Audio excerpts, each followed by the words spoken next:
Bem-vindos, pessoal. Bem-vindos à nossa lição número 4. Bom, nessa lição nós iremos tratar, como vocês sabem, da Cabala cristã. O que a Cabala representa dentro da tradição cristã, por que esse é um assunto que nunca foi abordado, nunca foi revelado, principalmente pela mainstream religião, pela religião mainstream, pelo cristianismo como nós conhecemos hoje. Então, nós iremos observar nessa lição que existe muito conhecimento que foi suprimido. E para isso nós iremos contar com a extensa bibliografia, nós iremos ler Flávio Joséfo, nós iremos ler os clássicos da filosofia ocidental, como Plotino, Baruch Spinoza.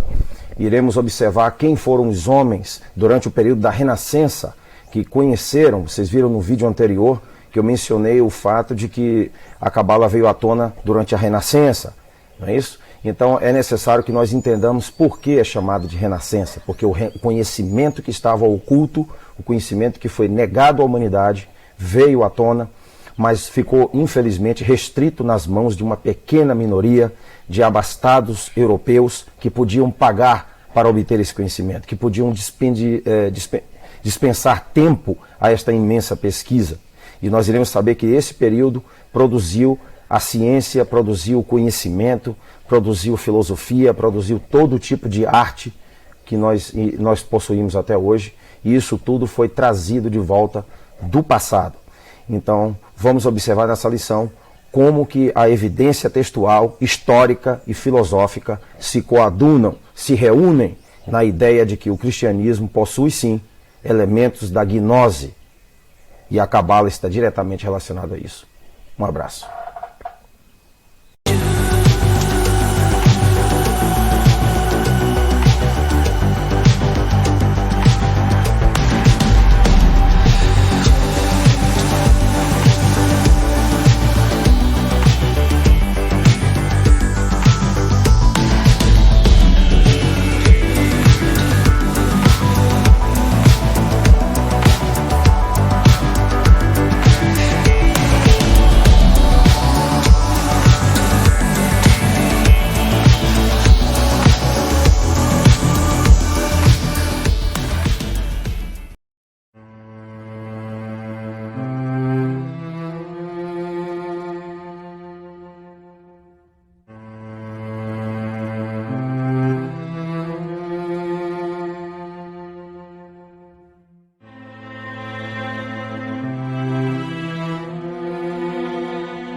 Então, bom pessoal, nós estamos iniciando a nossa lição 4.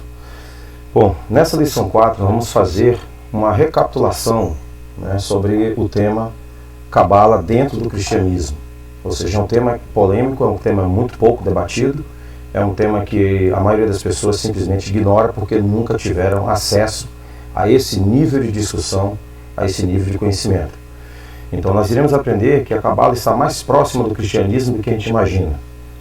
Foi isso que descobriram os abastados e bem-sucedidos europeus da Idade Média. Primeiro, através da escolástica, nós vamos observar e saber exatamente o que foi o objetivo da escolástica no período medieval, e a desenvoltura desse grande projeto que foi a Renascença.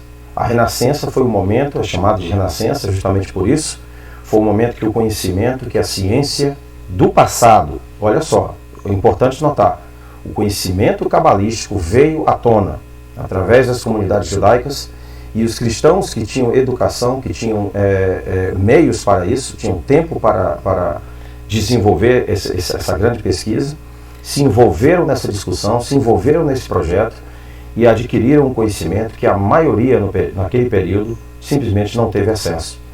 Então nós temos uma vasta maioria da humanidade que foi simplesmente excluída dessa discussão. Então por isso que existe essa polêmica, porque a maioria das pessoas não tem a mínima ideia. Então nós iremos observar como que o ensino de Jesus Cristo, né, aquele que é o Rabi, que viveu no primeiro século, né, e existem dados, existem comprovações históricas. Eu vou reservar um vídeo só para confirmar a identidade histórica, né, a existência histórica de Jesus Cristo através dos grandes escritores do passado, dos grandes cientistas, né? E nós vamos então fazer uma cobertura sobre isso. Mas o fato é, o nome dele em hebraico é Yeshu HaNaziri. HaNaziri porque o Nazareno, não é isso? Jesus, o Nazareno, Yeshu. Em hebraico ele é chamado de Yeshua. É muito parecido, porque as duas línguas são irmãs, participam da mesma estrutura, da mesma família. É como se fosse o hebraico e o português. Então é muito similar. E o ensino de Jesus Cristo era basicamente voltado para os mistérios, basicamente voltado para fenômenos psíquicos. O ensino de Jesus Cristo não era algo revelado, não era algo exposto, exotérico, né, com X, era esotérico, com S.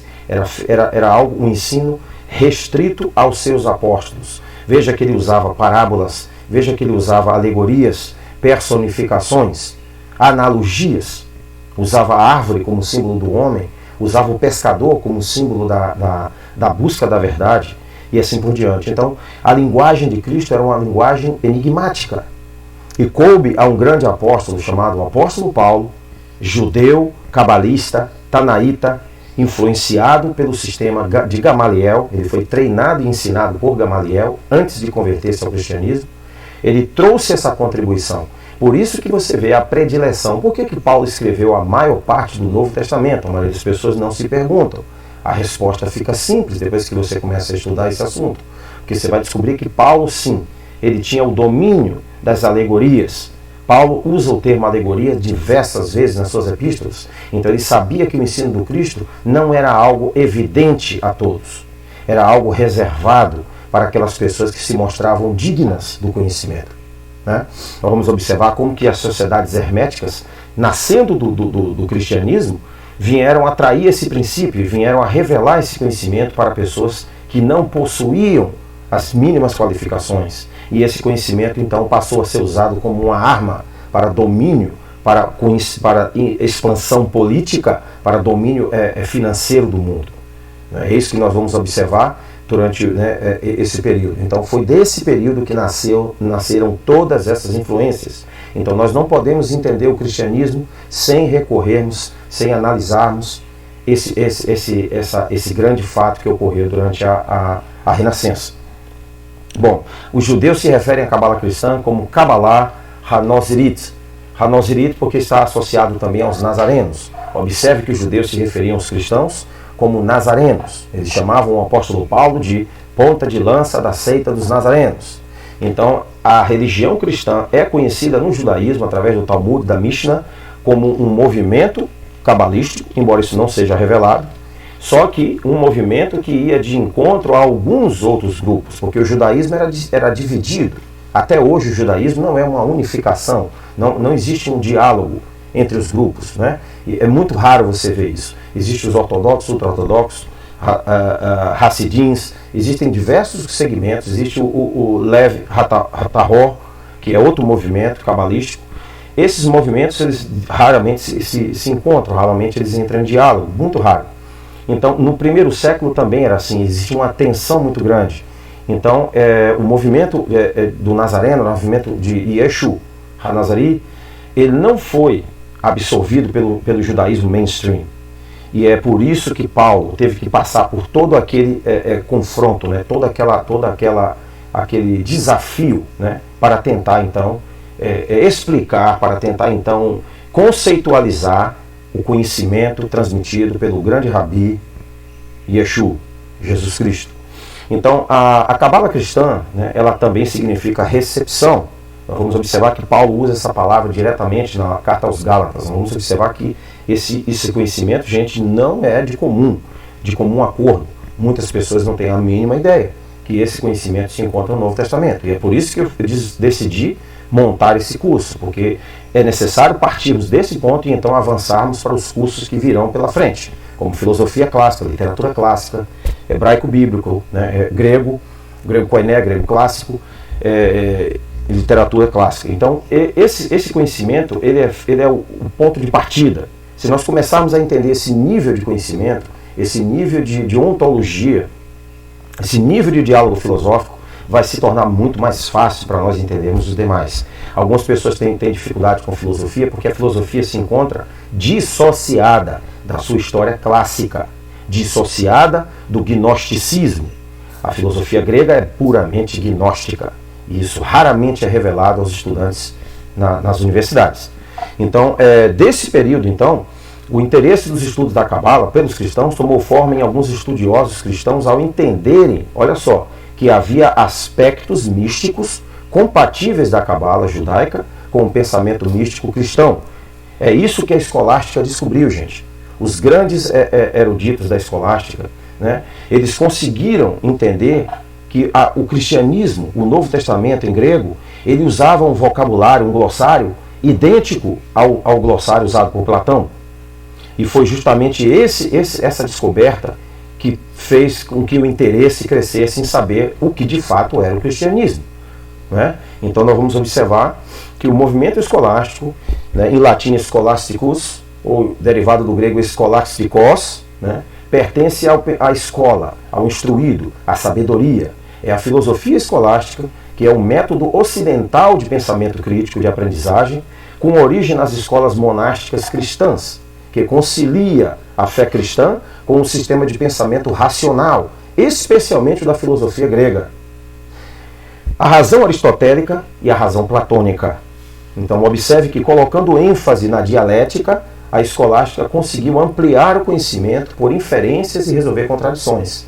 A dialética, gente, é um método de diálogo, um método de conversação altamente filosófica, né, que emprega o conhecimento a priori, como vocês sabem, um conhecimento axiomático, e emprega o conhecimento experiencial, o conhecimento que vem através dos 5 sentidos.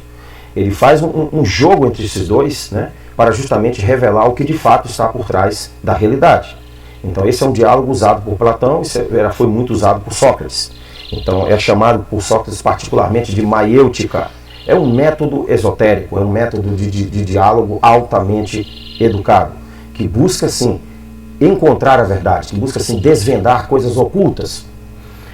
Então, esse movimento filosófico ele teve início a partir das traduções de textos neoplatônicos que chegaram à Europa, vindos de Constantinopla, durante o reinado do sultão romano Maomé II, o Conquistador. Ele tomou forma a partir destes estudos, concomitantemente aos das traduções de textos gregos e hebraicos, e eclodiu em um crescente desejo de melhor interpretar e rever certos aspectos da doutrina cristã de uma forma mais mística do que tradicionalmente o faziam as correntes da mística cristã. A base principal de elementos seria a reinterpretação cabalística do cristianismo em geral e do Novo Testamento em particular. Então, o que é o movimento neoplatônico? Qual a diferença dele para o platonismo? Bom, o platonismo é a filosofia pura de Platão. O neoplatonismo, que surgiu em Alexandria, na Grécia, principalmente encabeçado por um dos maiores representantes desse movimento, Plotino, é justamente a exegese da filosofia de Platão. A exegese dos textos, dos diálogos de Platão. Então, esses homens viram que Platão já havia chegado a um nível muito elevado. Então, eles não achavam necessidade nenhuma de reinventar a roda, né? Então eles passaram então a explicar essa conceitualização platônica do mundo, né? A filosofia platônica, a metafísica platônica, que se expande a todos os aspectos, a matemática, o conhecimento das ciências naturais, a geometria e assim por diante. É um bojo de ciência, gente, é um bojo de conhecimento, mas que, contudo, como eu já mostrei a vocês lá na lição número 2, não se desvencilhava, não tentava se separar do conhecimento axiomático. Muito pelo contrário, eles partiam da base axiomática, eles partiam do conhecimento a priori. Vocês lembram que o conhecimento a priori é o conhecimento que não pode ser provado, contudo, é autoevidente. Isso é um conceito complexo, algumas pessoas não conseguiram até hoje entender. Grandes cientistas, como vocês viram, como Bertrand Russell, lutaram para conseguir se relacionar a essa verdade antagônica, né? Porque como pode ser algo, pode não ser demonstrável e ser autoevidente? Então é esse o bojo do conhecimento filosófico gnóstico de Platão, e é esse o tema que o cristianismo aborda. O Cristo falou de conhecimento axiomático, a priori. Ele não falou do conhecimento da experiência sensorial. O cristianismo hoje assumiu, devido à ignorância desse conhecimento, né, devido à dissociação do conhecimento gnóstico e cabalístico, o cristianismo hoje assumiu o papel puramente sensorial. As pessoas estão vivendo a realidade imediata, perceptível pelos sentidos. O cristianismo esotérico, o cristianismo gnóstico, se encontra hoje quase que morto, né? Puramente representado por alguns grupos minoritários, alguns grupos de estudiosos que conhecem esse conhecimento, né? Que sabem disso aí. A maioria não tem nenhuma relação com isso. Então eles perceberam que o Novo Testamento, como nós vamos observar mais à frente, usava um vocabulário que vinha da literatura platônica, que vinha da sabedoria grega. Por que isso aconteceu? Porque o período que o cristianismo nasceu, nós vamos ver aí à frente também, era o período chamado helenismo, o período helenístico. Era o período onde a cultura, a língua, a filosofia, a educação grega imperavam no mundo devido às expansões de Alexandre.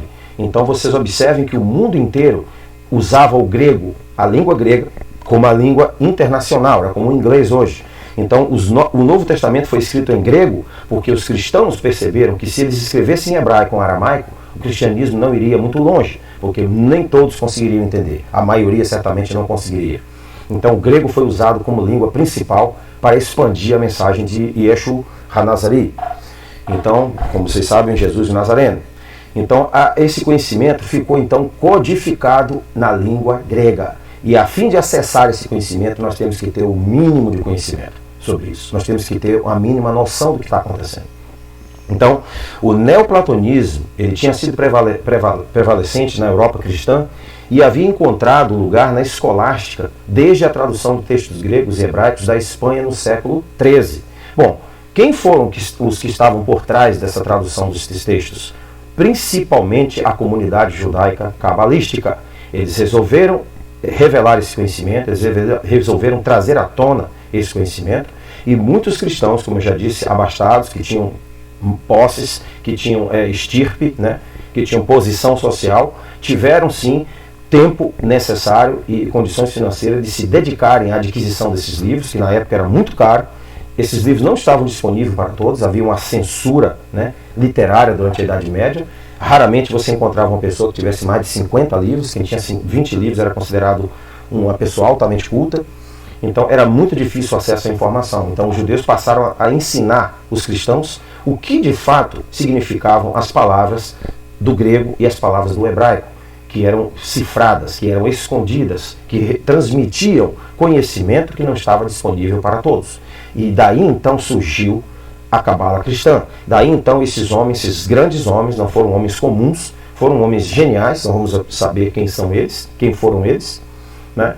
Eles expandiram esse conhecimento, mas esse conhecimento, claro, ficou devido às condições, devido à realidade social, econômica da época, não ficou acessível para todos. Então uma minoria adquiriu esse conhecimento. Alguns tiveram boas intenções, outros, como nós vamos ver, tiveram más intenções, e daí nasceram projetos de poder. Então, esse conhecimento, diga-se novamente, não estava disponível, não está disponível até hoje para o cristianismo mainstream, que é o cristianismo comum, né? As massas, eles não têm acesso a essa informação devido à educação que foi concedida a eles. Uma educação muito limitada, uma educação muito simplística, que não trouxe a eles a plena consecução. Então, Plotino, como eu já mencionei, um dos maiores, né, se não o maior, na minha opinião, dentre os neoplatonistas. Ele viveu entre os anos 205 a 270, foi um dos principais filósofos de língua grega do mundo antigo. Seu professor foi Amônio Sacas, era da tradição platônica, em Alexandria, no Egito. Os historiadores do século XIX cunharam o termo neoplatonismo, que foi aplicado a ele e à sua filosofia. Muito influente durante toda a Antiguidade Tardia. Muitas das informações biográficas sobre Plotino vêm do seu discípulo Porfírio. Inclusive, Porfírio escreveu um prefácio à obra de Aristóteles, o Organon. Nós vamos saber sobre isso também. O Tratado de Lógica de Aristóteles, que é justamente o silogismo categórico. Era justamente a lógica que foi usada pelos antigos cristãos para defender os axiomas, para defender a aplicação do conhecimento a priori.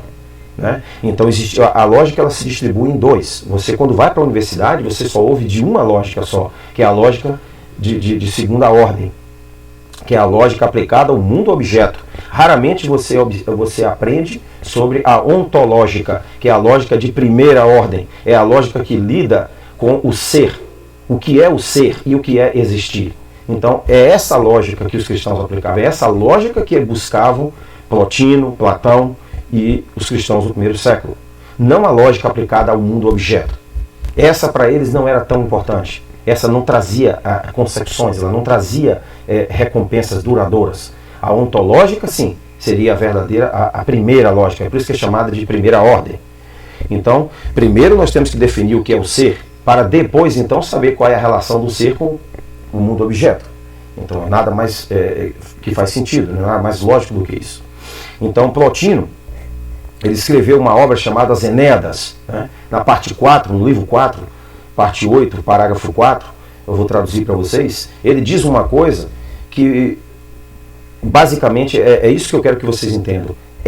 Textos como este, que fizeram com que os grandes gênios da escolástica, né, como Guilherme de Ockham, por exemplo, e outros que nós vamos descobrir, chegassem à conclusão de que não, tem alguma relação íntima entre o platonismo e o cristianismo, porque os dois falam de termos idênticos, falam de proposições muito similares.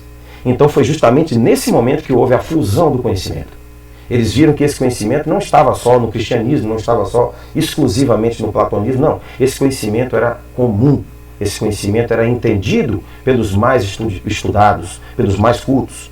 Então, observe o que Plotino diz sobre a nossa queda de consciência, a queda de consciência da alma. Essa queda, gente, não é uma queda literal, que você caiu de uma parte superior para uma parte inferior, não. É uma queda de consciência, de estado de consciência, de conhecimento. Observe, como na lição 2 eu mostrei, que Carl Jung, né, o grande psicólogo suíço, ele conseguiu descobrir, através de suas experiências laboratoriais, através de suas experiências clínicas, que a nossa mente tem 3 divisões principais, assim como a Arca do Pacto, na lição 2 eu mostrei para vocês. Né, o estado consciente, o estado subconsciente e o estado inconsciente. Então nós temos 3 grandes fenômenos dentro do nosso corpo. E é exatamente isso que Plotino fala. Plotino revela que nós somos uma trindade. Nós temos 3 aspectos para o nosso estado de consciência. Isso é incrível, mas é verdade. Plotino diz o seguinte: é aqui que o indivíduo, né, experimenta o que Platão chama de muda, e fica preso nos grilhões do corpo, perdendo a invulnerabilidade de dirigir a parte mais nobre do cosmos, que é desfrutado pela alma universal. Foi totalmente melhor para ele no início, quando disparou de volta para cima.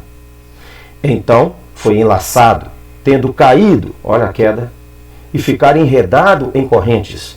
Atua pelos sentidos, uma vez que é impedido de agir pelo intelecto como originalmente o fez. Disse que foi sepultado, estando em uma caverna, olha, observem isso aí. Mas quando se trata de intelecção, é dito ser libertado de suas cadeias e ascende, quando passa a contemplar seres reais por meio da rememoração, da anamnésia que o Novo Testamento usa e Platão também. Né? Pois, apesar de tudo, sempre guarda algo de alguma forma transcendente.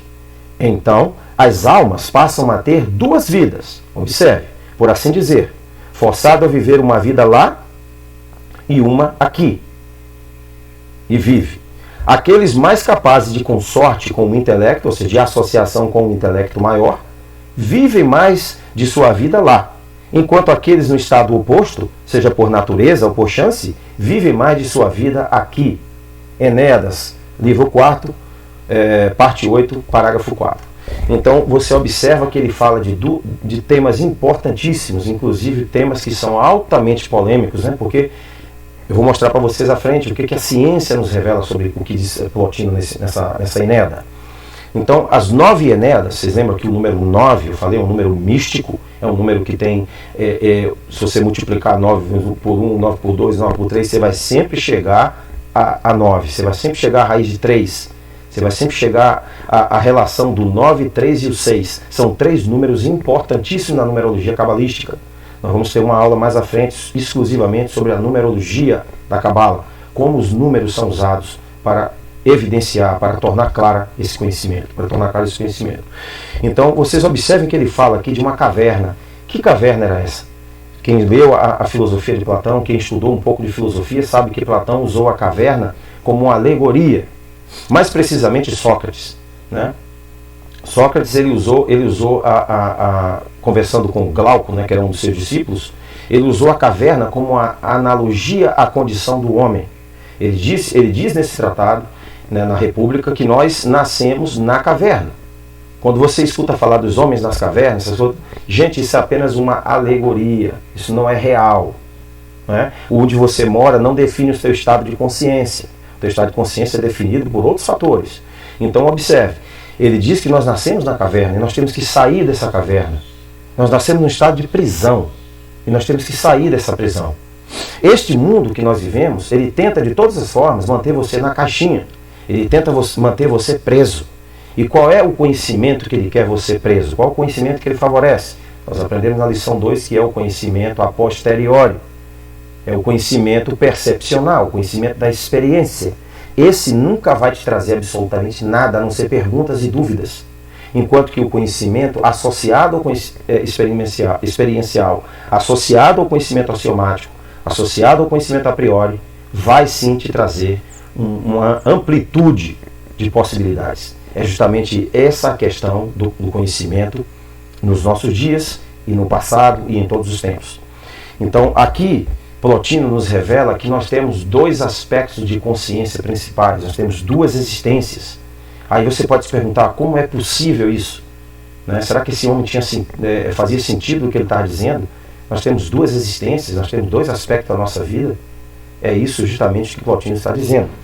Mas isso se torna mais fácil de entender se nós sabemos o que dizem as mais recentes descobertas da física quântica. A física quântica, gente, ela é a física das subpartículas, não só das partículas, mas aquilo que forma as partículas. E o que esses homens descobriram, que nós vamos ver mais à frente, bate exatamente com o que Plotino diz. Existe na física moderna a antimatéria. A antimatéria é uma entidade idêntica à tua pessoa, a tuas partículas, a teus átomos. Você tem 2 versões, você tem a parte de matéria e você tem a parte antimatéria, a parte que não é visível, a parte que não é matéria pura, que não pode ser percebida pelos sentidos. A física quântica conseguiu descobrir essa grande realidade, esse grande conhecimento. Mas por que Plotino, lá no 3º século, já sabia disso? É esse o grande mistério que esse conhecimento nos reserva. Nós vamos descobrir que esse conhecimento sempre esteve conosco. Só que, de alguma forma, nós perdemos a consciência dele. Então, minúsculos números de antipartículas são gerados diariamente em aceleradores de partículas. Vamos ver aí o laboratório CERN, na Suíça, as pesquisas que eles estão fazendo lá e que são mantidas completamente em segredo. Ninguém tem acesso, ninguém tem informação precisa, direta, sobre esse conhecimento. Então vamos saber que eles sabem disso aí. Eles sabem que nós não somos só a parte visível, nós não somos só a parte física, nós temos algo mais. Eles tentam esconder isso de todas as formas. Eles temem que esse conhecimento venha à tona. Por quê? Nós vamos descobrir conforme nós vamos estudando. Bom, teoricamente, uma partícula e sua antipartícula, por exemplo, um próton e um antipróton, têm a mesma massa. mas carga elétrica oposta. Um é positivo, outro é negativo.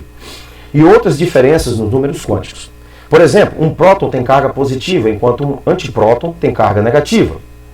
Uma colisão entre qualquer partícula e seu parceiro antipartícula leva à sua aniquilação mútua. E onde é que está essa realidade? Essa realidade, gente, está diante dos nossos olhos, está na matemática. Então vamos observar que a fórmula para isso é essa fórmula aqui embaixo, que vocês estão observando, é a fórmula para esse fenômeno. Mas na matemática, nós temos o mesmo princípio demonstrável diante de nós. Só que isso foi tirado de contexto, então nós não entendemos o que está acontecendo de fato. O que implica a antimatéria, gente, a matéria é positiva, como nós estamos observando aqui, e a antimatéria é negativa, né? Ela tem uma energia diferenciada. Então você observe que aqui nós temos a parte física de todas as entidades que habitam esse mundo, esse universo. Tudo que você vê no universo é formado por partículas similares, né? Partículas idênticas. Então, o que você tem aqui é a matéria, certo? E aqui do outro lado você tem a antimatéria, aquilo que não é visível. Ele é exatamente igual a você. Aqui você tem um E, aqui você tem um E.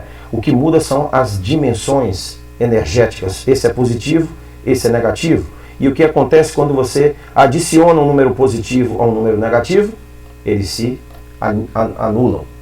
Eles se aniquilam, eles voltam ao zero, à não existência, ao ciclo perpétuo, né? O zero representa, na verdade, um ciclo contínuo. Vocês vejam que é um ciclo, né?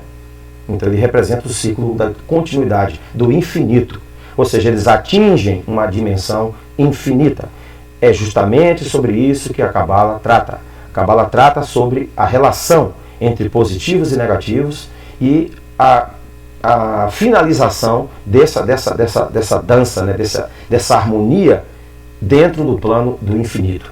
Né? Vocês vejam que até os verbos que foram usados pelos escritores na lição número 2 foram os verbos no auristo, no grego, que são os verbos que são atemporais. Eles não se referem ao passado, ao presente ou ao futuro. Então a linguagem do Novo Testamento é uma linguagem altamente sofisticada, altamente inteligente, genial, que revela conhecimentos que não estão perceptíveis nas traduções.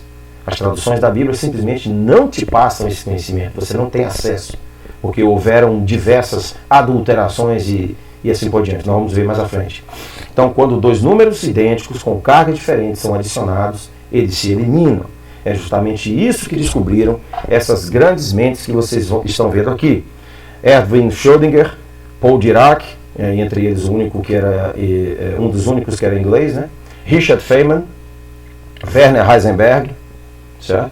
Niels Bohr, Max Planck, todos eles físicos, Max Born e Eugene Paul Wigner, certo? Wigner.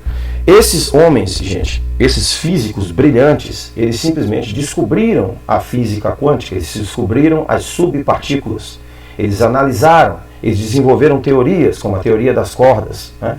E desse trabalho, desses homens, nasceu o laboratório de CERN, na Suíça. É um laboratório imenso. Ele atira partículas a uma velocidade muito alta para testar a relação, a natureza dessas subpartículas, se elas são realmente matéria e em que ponto elas são matéria e em que ponto elas deixam de ser matéria e se tornam energia pura. Então você observe que o nosso corpo é formado dessas partículas e dessas subpartículas. Nós somos parte desse conhecimento. Nós não estamos fora desse diálogo. Nós estamos dentro. Nós somos o principal. Observe os símbolos que eles colocam na recepção, né, na entrada desse grande laboratório. Um símbolo da metafísica indiana, o deus Shiva, né, que é o deus que transcendeu, né, saiu desse plano para um plano superior. Olha os símbolos que eles colocam. Mas será que precisa dizer mais alguma coisa? Para o bom entendedor, poucas palavras bastam. Então o laboratório CERN é onde toda essa teoria desses homens, que vocês viram aqui, se tornou realidade. Só que esse conhecimento, mais uma vez, não é passado para a humanidade.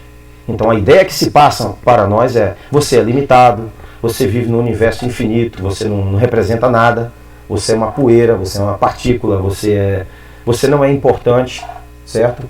você é parte de uma comunidade, você é parte de uma sociedade, você não é indivíduo, a sua individualidade não é importante, certo? Então você é reduzido a nada como indivíduo. Por que essa tentativa? Por que esse projeto? Porque eles não querem que você se desenvolva como indivíduo. Porque se um indivíduo consegue se desenvolver, ele vai ter um impacto sobre os demais. Ele vai ter impacto sobre outras pessoas. Como Cristo fez, como Paulo teve, como outros homens brilhantes na história da humanidade tiveram um impacto estrondoso, né, sobre outras pessoas. Um aspecto positivo. Então, esse conhecimento é um conhecimento muito sensível. Então, o que os cristãos descobriram durante a escolástica e que resultou diretamente na Renascença, né? E quando toda essa ciência veio, né? Quando todo esse conhecimento físico, astronômico, filosofia, as artes e assim por diante, todo esse conhecimento, gente, veio em resultado do estudo da linguagem cabalística. Todos esses homens tiveram acesso a isso. A massa dos europeus, a maioria dos europeus, não tiveram acesso a isso. E o máximo que sobrou para eles, né, a realização maior, foram as religiões. As religiões que não revelam o conhecimento oculto, as religiões que, inclusive, por ignorância, se opõem ao conhecimento oculto, porque não entendem que o cristianismo do primeiro século é essencialmente algo esotérico, algo oculto. Nós vamos ver mais à frente como que isso está no Novo Testamento e as pessoas não sabem. Bom, Paulo diz algo bem similar ao que você viu lá atrás em Plotino, ao que resultou da física quântica. A física quântica hoje é a maior prova de que nós não somos meramente seres físicos. Nós temos sim outros fenômenos em nós que nós não estamos apercebidos, certo? Então, os sonhos, né, existem muitos segredos na nossa mente que não estão totalmente revelados. Né? Porque o grupo que controla esse mundo, o grupo que manipula a economia, a política do mundo, a elite, né? Então essas pessoas não querem que você saiba dessas coisas, eles não querem que vocês conheçam essas coisas, eles querem que você se torne meramente consumidores passivos, desinformados, ignorantes, é isso que eles querem. Então, aqui dentro do Novo Testamento, nós temos em Gálatas, né? Capítulo 5, a seguinte passagem. Paulo diz o seguinte: e outra vez declaro solenemente a todo homem que se permite circuncidar, que ele, desse modo, fica obrigado a cumprir toda a lei. Versículo 4. Vós, que vos justificais por meio da lei, estáis separados de Cristo. Olha a frase final aqui. Caístes da graça. Ou seja, caístes, vocês sofreram uma queda. O mesmo conceito, o mesmo princípio declarado por Plotino lá atrás. Sofreram uma queda. É exatamente isso que Platão fala, exatamente isso que Sócrates fala. E é exatamente isso que o cristianismo ensinava. Nós sofremos uma queda, mas não foi uma queda física, foi uma queda de estado de consciência. O nosso estado de consciência hoje não representa a sua totalidade. Ele está apenas, assim, vamos dizer, os chamados 10% da nossa mente. Existe algo mais em nós que nós não estamos sabendo. Então, o texto grego em original diz o seguinte: Kateistete apokristou itines en nomo, ticaustite tis haritus exepessate. Essa palavra exepessate significa estar decaído. E se nós formos buscar na literatura grega, são exatamente esses termos que são usados por Platão, por Sócrates e por Aristóteles. Exepessate significa você decair de uma situação, decair de um estado. Não é isso? Então é essa palavra que Paulo usou no original. Ele não usou caístes da graça. Isso é a tradução em português, minha gente. Ele usou exepessate. Ou seja, vós que foram apartados da graça. Que graça é essa que ele está falando? Ó? Tis haritus. Haritus é graça. Tis haritus é o artigo. Da graça decaístes vós. É isso que ele está dizendo literalmente. Então, exatamente o mesmo princípio enunciado por Plotino. Então foi foi nesse momento que os escolásticos descobriram que, opa, algo aqui tem alguma relação. É impossível que não exista uma relação, porque as palavras gregas são as mesmas e os conceitos são os mesmos. Então foi nesse momento que não a massa, a maioria, mas a minoria dos escolásticos, dos homens que tiveram acesso, os homens ricos na Europa mandavam os filhos para os monastérios. Por que você acha que eles mandavam os seus filhos para os monastérios? Porque eles sabiam que lá estava um conhecimento, lá estava um debate, um diálogo altamente avançado, altamente evoluído. E eles queriam que seus filhos tivessem acesso, porque eles também queriam ter acesso.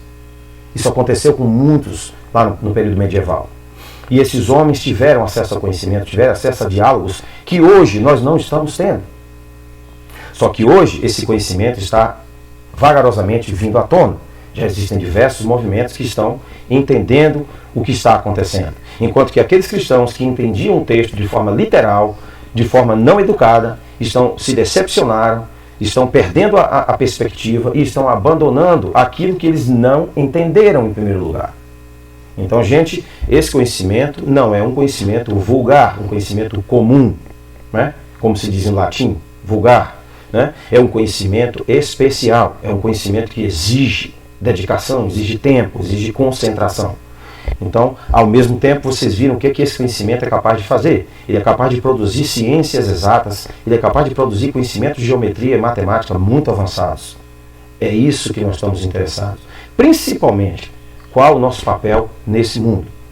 Bom, na primeira carta de Pedro 3, 18 e 20, o mesmo princípio é repetido mais uma vez. Só que os cristãos que não estudaram literatura clássica, filosofia clássica, especialmente a de Platão, não conseguem associar as ideias e por isso eles não conseguem ver o todo, eles só conseguem ver as partes dissociadas. Veja o que Pedro diz aqui. Porque também Cristo morreu uma vez pelos pecados, o justo pelos injustos, para levar-nos a Deus, sendo na verdade morto na carne, mas vivificado no espírito. Olha só. Então fala de dois aspectos. Você vê que Plotino fala também de dois aspectos. O aspecto físico, o aspecto não físico.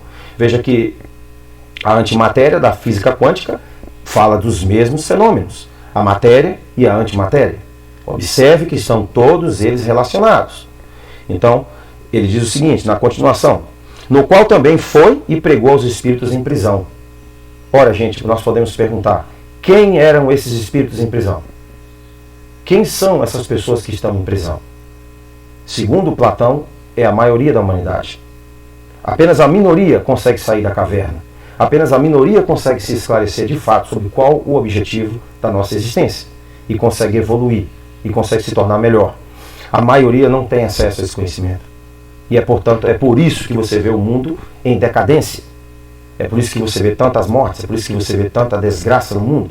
Porque as pessoas que populam o mundo, que habitam esse mundo, estão em uma condição ontológica deplorável. Eles estão vivendo com os restos que sobram da parte de cima da pirâmide. Então, aqui vocês observem que o texto em grego diz exatamente o seguinte. Eno, que tes en philaki, pneumassin, porestis, ekirexen. Ekirexen é a palavra que significa estar em prisão. Ou seja, pneumassin, os espíritos, aqui está na terceira pessoa do plural, eles, pneumassin, porestis, ekirexen. Então, ekirexen, né, que aqui é o xi da letra grega, né, o xi, que vem da nossa palavra taxi, né, essa é a letra, quer dizer estar em prisão, está decaído, está em um estado de passividade intelectual e espiritual. Está apartado de algo, está apartado do conhecimento, está preso dentro de si mesmo. Então, quem prende essas pessoas? Elas nascem presas. E cabe a cada um de nós sairmos dessa caverna, sairmos dessa caixa que nos limita, né? Que não contempla as nossas maiores possibilidades, que nos escraviza. O que esse mundo faz com as pessoas é justamente isso, é uma grande senzala, é uma escravidão. Você é contratado, você é usado pelo sistema e no final da tua vida não tem sentido nenhum. Você vai ter que conviver com as más memórias. Por que esse estado de coisas existe? Porque nós ainda estamos dentro desta caverna. É necessário sairmos dessa caverna. Então Pedro, Paulo e todo o Novo Testamento, nós vamos ver isso, nos deixa claro que existe sim uma relação muito grande entre o conhecimento grego, entre a cabala judaica e o cristianismo gnóstico. O conhecimento é basicamente, fundamentalmente, da mesma natureza. O texto grego que eu usei aqui, para quem quiser saber, é The Greek New Testament 4 Revised Edition, by Kurt Aland e Bruce Metzger. Esses são os grandes especialistas que produziram os textos padrões. Os textos padrões analíticos, né, corrigidos, são aqueles textos que reúnem toda a literatura, toda a referência à literatura cristã de 2000 anos. Né? Então são os textos variantes, aqueles textos que rezam de forma diferente, é o texto de Marcião, é o texto de Tertuliano e assim por diante. Então vocês vão observar que esse conhecimento está aí, diante de nós, só precisamos acessá-lo. Bom, a influência cabalística na primeira igreja cristã em Antioquia, Antioquia fica entre a Síria e a Turquia, né? Em alguns momentos ele estava do lado da Síria, em alguns momentos foi tomado pela Turquia, hoje está nas mãos da Turquia. Antioquia de Orontes, né? Grego Etioquia Inepioronto, né? Significa a Antioquia do Orontes. Orontes é o rio que passa lá, né? Nessa região.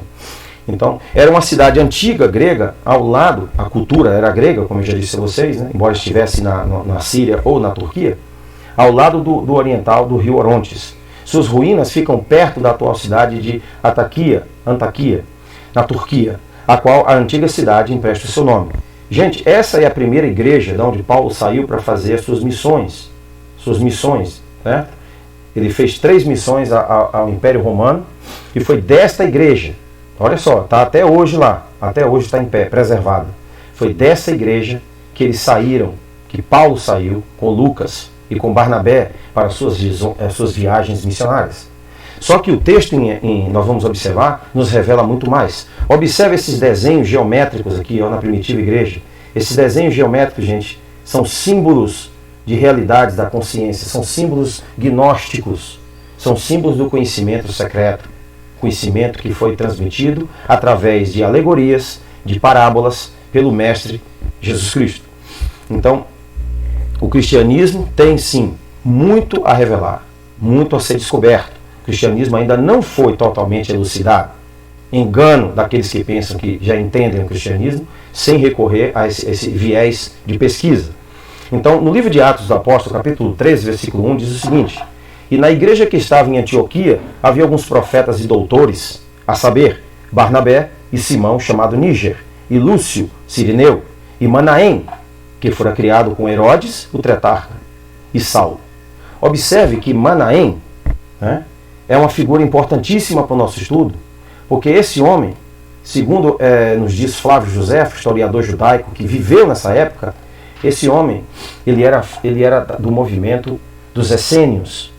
E os essênios eram um grupo, era uma ramificação do judaísmo no primeiro século que vivia no deserto. Inclusive, alguns estudiosos já provaram que Cristo teve uma relação muito íntima com os essênios. Cristo estudou com eles, Cristo debateu com eles, Cristo teve acesso a eles. Esses homens eram cabalistas, puramente cabalistas. Eles eram chamados pelos egípcios de terapeutai, que em latim significa os terapeutas. Por quê? Porque eles não se alimentavam com nada que não fosse vivo. O alimento deles era vivo, não alimento morto.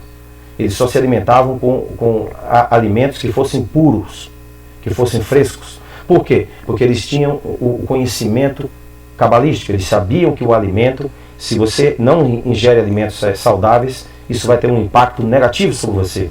E essa disciplina vai gerar os seus efeitos. Então, este homem, gente, era essênio. E ele se converteu ao cristianismo e acompanhou Paulo, acompanhou Barnabé, acompanhou Lucas. Né? Vocês vejam o que o texto grego diz o seguinte, esse texto aqui. Isander em Antioquia katatenusan ecclesia, profité te didascali, oti Barnabás in Simeon, que colúmenos, nie, que Lúquios, o Quirineus, e Manaém, ó, aqui está o nome dele, gente, ó, Manaém. Aí o que é que diz aqui? Te Herodo, aqui é o genitivo, né? Aquele que pertencia a Herodo, aquele que foi associado a Herodes, né? Tu tetrarco, então Herodes o tetrarca, porque existiram outros Herodes também, né? Existiram os filhos ou os descendentes. Então era Herodes o tetrarca, aí está especificando, ó, Sintrofos, que salvos. Saulos aqui é Paulo. esse último aqui. E aqui sintrofos. Sintrofos significa criado junto. Essa preposição aqui, ó, sim, quer dizer juntar, né? Quer dizer sintetizar, quer dizer reunir o conhecimento. Reunir em todos os sentidos. Nesse caso, o texto está dizendo que Manaém foi criado junto, né, com Herodes. E é exatamente isso que Flávio Josefo nos diz em suas antiguidades. Então, o texto de Atos dos Apóstolos, ele está sendo aí exatamente histórico, ele está sendo aí precisamente histórico. Lucas fez um relato, que Lucas escreveu o Atos dos Apóstolos, preciso no sentido histórico. Ele tinha informações de primeira mão. Ele não está simplesmente criando história, como alguns imaginam, né? Então, vocês observem que esse Manaém era uma pessoa de destaque, era uma pessoa importante, né? E o que significa a palavra sintrofos?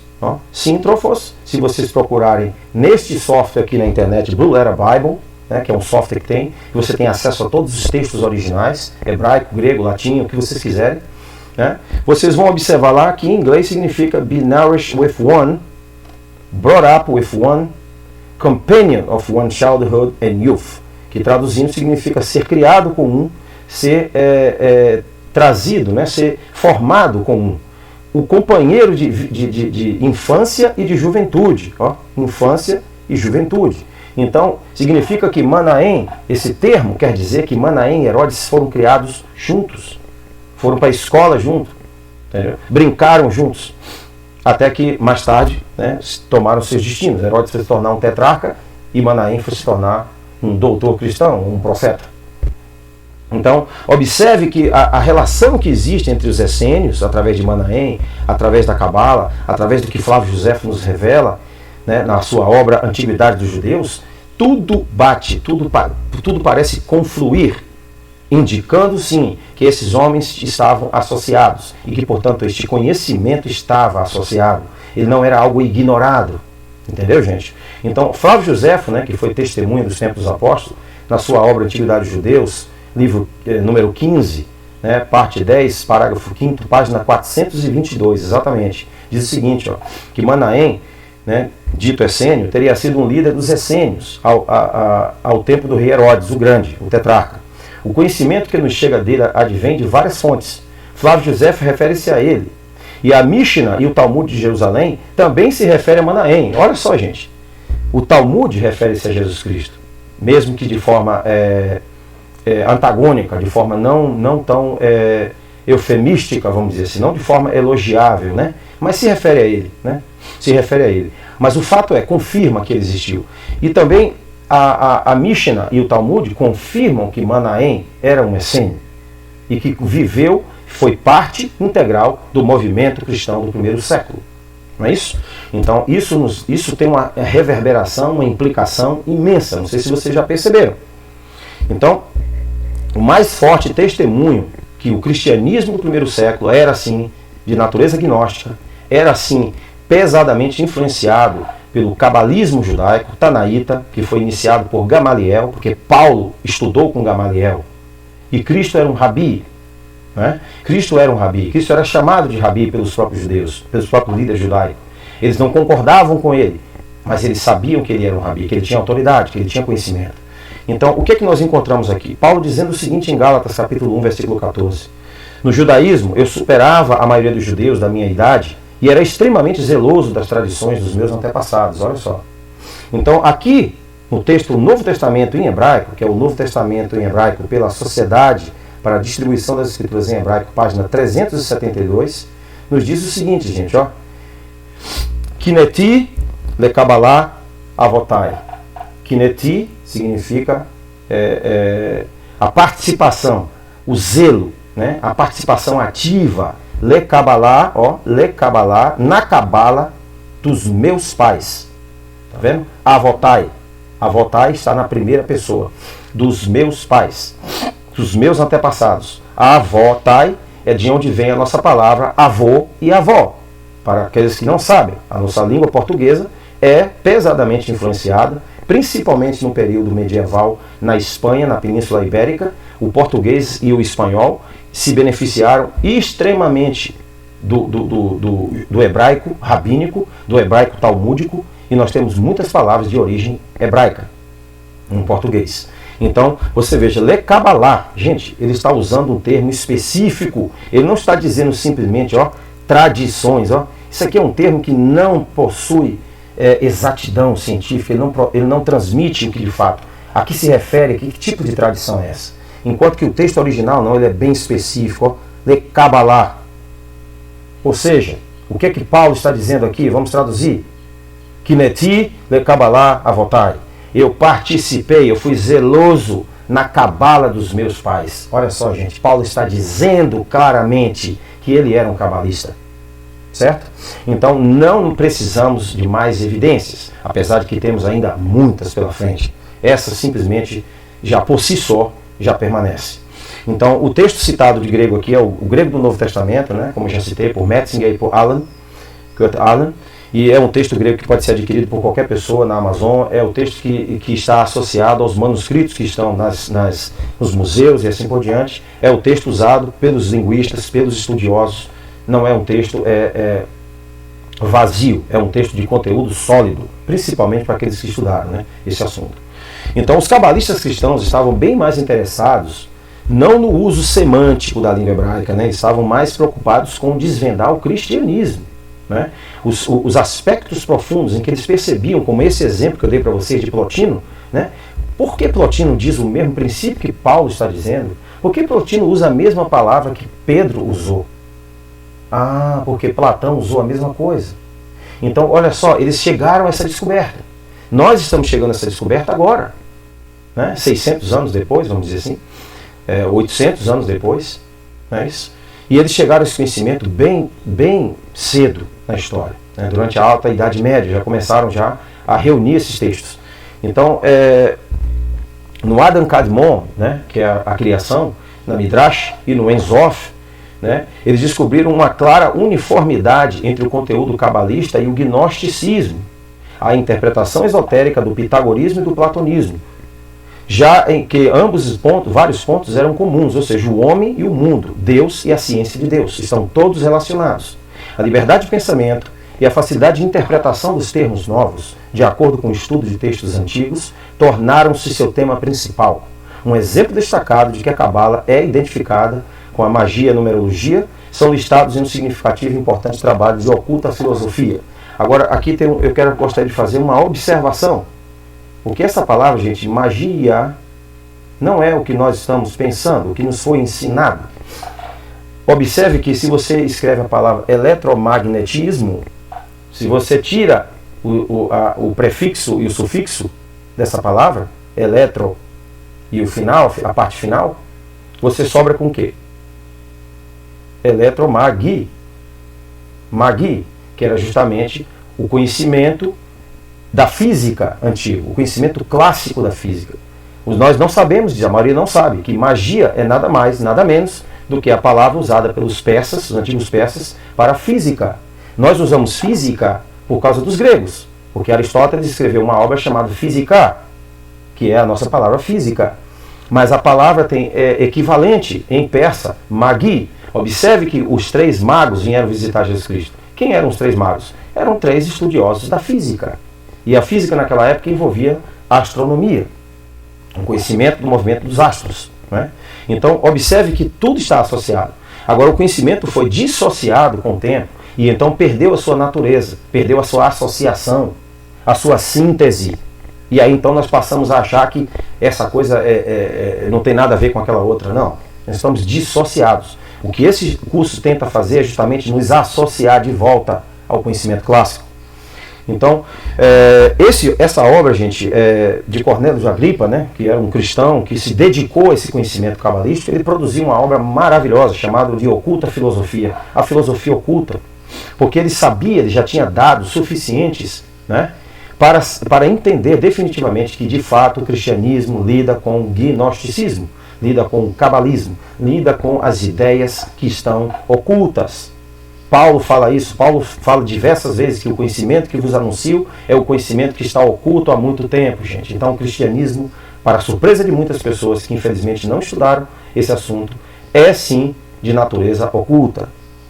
Então, Henrique Cornelius von Agrippa von Nettensheim, que é o nome dele, né? Heinrich Cornelius Agrippa von Nettensheim, que é alemão, né? Ele nasceu em Colônia em 14 de setembro de 1486 e morreu em Grenoble em 18 de fevereiro de 1535. Era também conhecido por algumas obras portuguesas, como Henrique Cornélio Agrippa. Ele foi traduzido para o português na Península Ibérica. Foi um intelectual polímata e envolvido em muitos aprendizados, em muitos conhecimentos, né, polímata.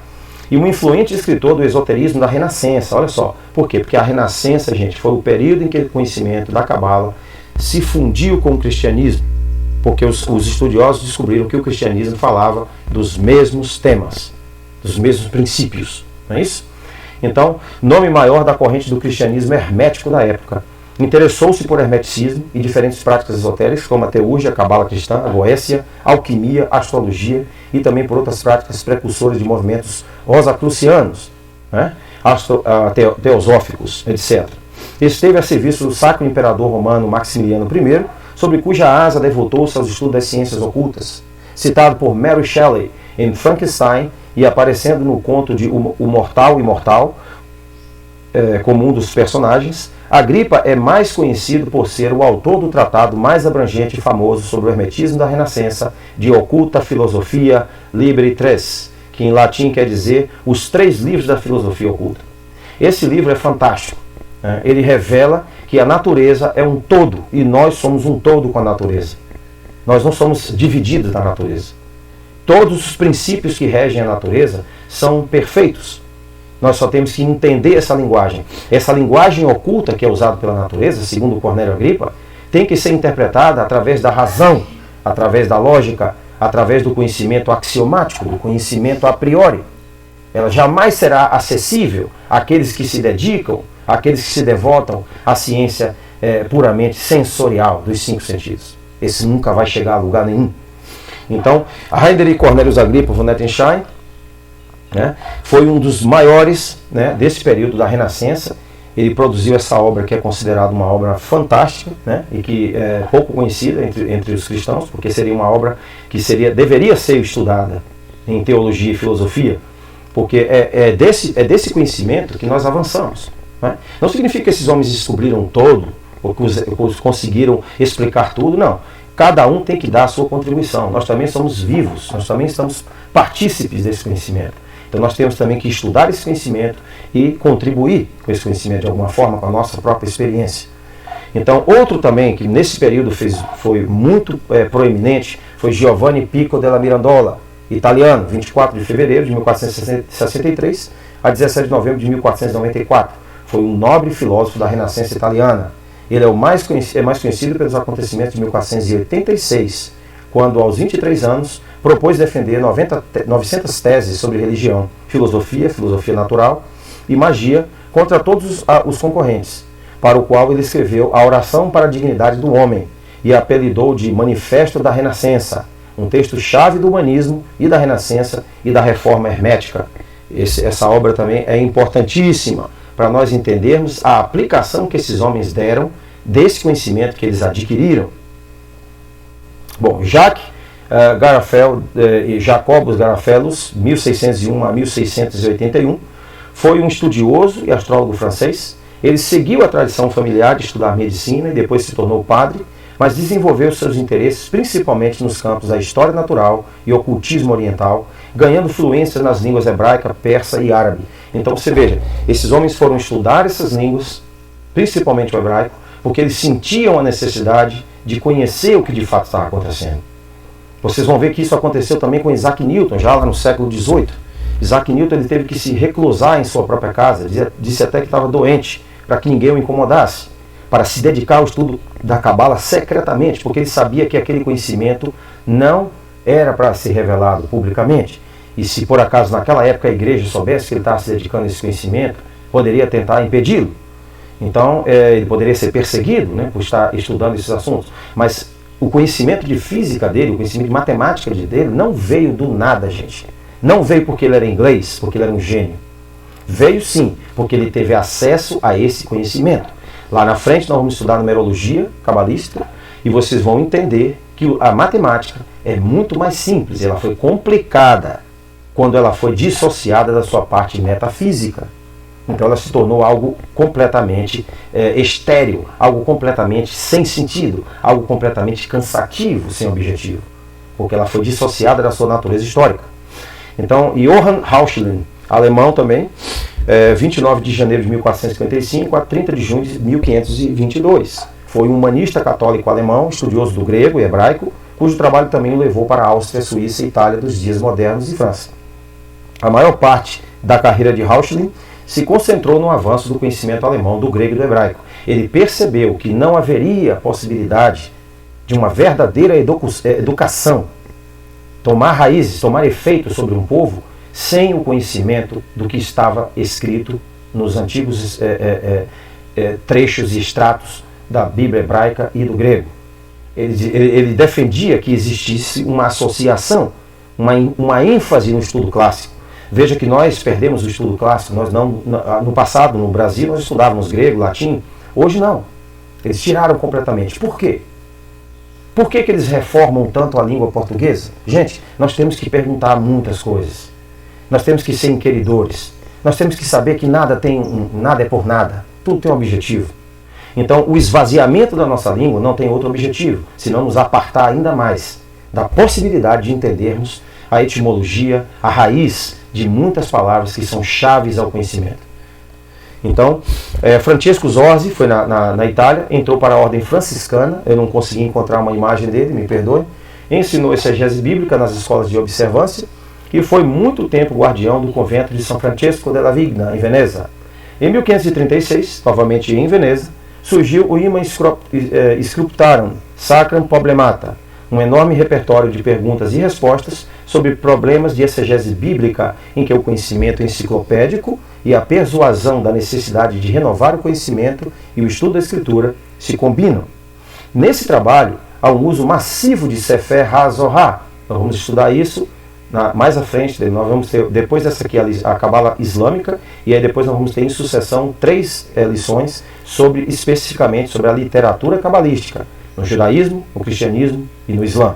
Então, na literatura é que nós vamos ter acesso a Zohar, ao Sefer Yetzirah, nós vamos ter acesso a Mishnah, ao Hagdalah, nós vamos ter acesso ao Talmud.